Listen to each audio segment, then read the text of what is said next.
उपस्थित सच श्रद्धा देव शास्त्र गुरु के प्रति श्रद्धा व धर्म श्रवण करने के लिए आतुर आप सभी धर्मानुरागी महानुभाव। देह सबको मिली है, इस शरीर का सभी को संयोग मिला, पुद्गल से रचना हुई, लेकिन उसके उपरांत भी इस शरीर में सब अंग महत्वपूर्ण होते हुए भी बहुत बड़ी गड़बड़ होती है। तो आंखों से किसी की आंख चली जाए तो बड़ी दिक्कत होती है, दुख होता है, और किसी की आंख आ जाए तो भी दिक्कत होती है। किसी की आंख लड़ जाए तो भी दिक्कत होती है, किसी की से आंख चुराओ तो भी दिक्कत होती है, आंख मिलाओ तो दिक्कत, आंख उठाओ तो दुआ बन जाती है, आंख झुकाओ तो हया बन जाती है। सारी गड़बड़ा इस आंख से ही हो रही है। आंख दिखाने पर झगड़ा हो जाता है, डंडे पड़ते हैं पीठ पर, लेकिन डंडे पीठ पर भले ही पड़े, लेकिन रोना तो आंखों को भी पड़ता है। मानव इन आंखों में दो तरह की दृष्टि होती है, एक दृष्टि सकारात्मक और एक दृष्टि नकारात्मक होती है।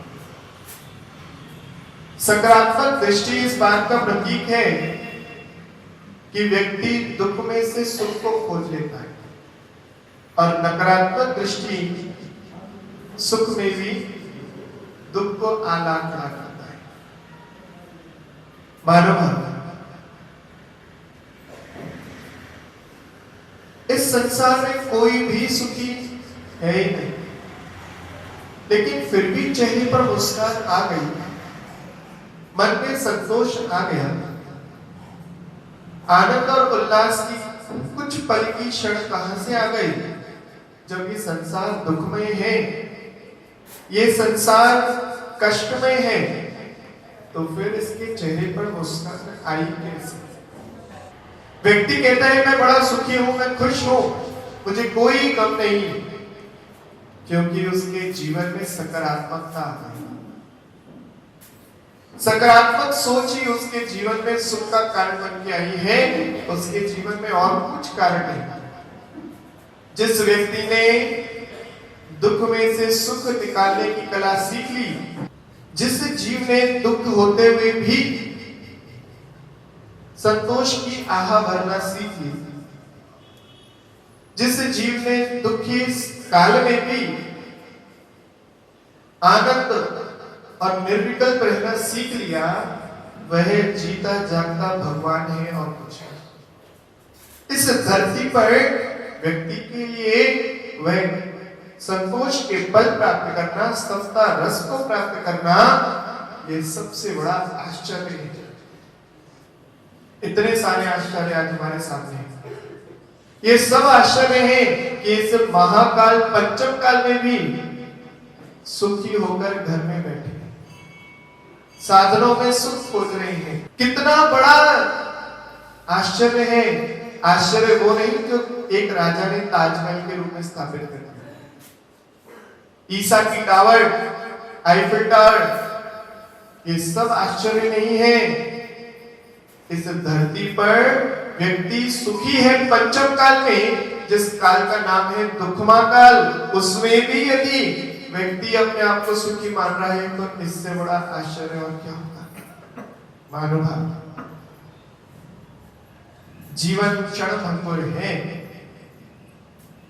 जीना ही हर हालत में है। आत्महत्या करनी नहीं, अकाल मरण से मरने की भावना नहीं, जीने की हो वांछा, मरने की हो न इच्छा। ना जीने की चाह रखी है, ना मरने की चाह रखी है, फिर क्या करें? जैसी स्थिति है, जैसा माहौल है, उसमें रमते चले जाओ। एक व्यक्ति बूढ़ी अवस्था में लाठी हाथ में लिए जा रहा था। दोपहर का काल था। उसने सोचा समय हो जाए तो मैं भोजन करूंगा। उसने एक हट्टे कट्टे नौजवान पहलवान से समय पूछा, भैया समय क्या हुआ है? उसने उस नव जीवन की अहंकार में उसकी आवाज को सुना ही नहीं। उस बूढ़े बाबा ने फिर पूछा, फिर कोई जवाब न मिला, देखा तक नहीं। उसने हाथ रख के पूछा, बेटा समय क्या हुआ है? वह नौजवान उसकी लट्ठी हाथ में लेता है और उसके सर पर मार के बोलता है, 1 बजाए 1। वह बाबा जी तो झूमने लगे, नाचने लगे।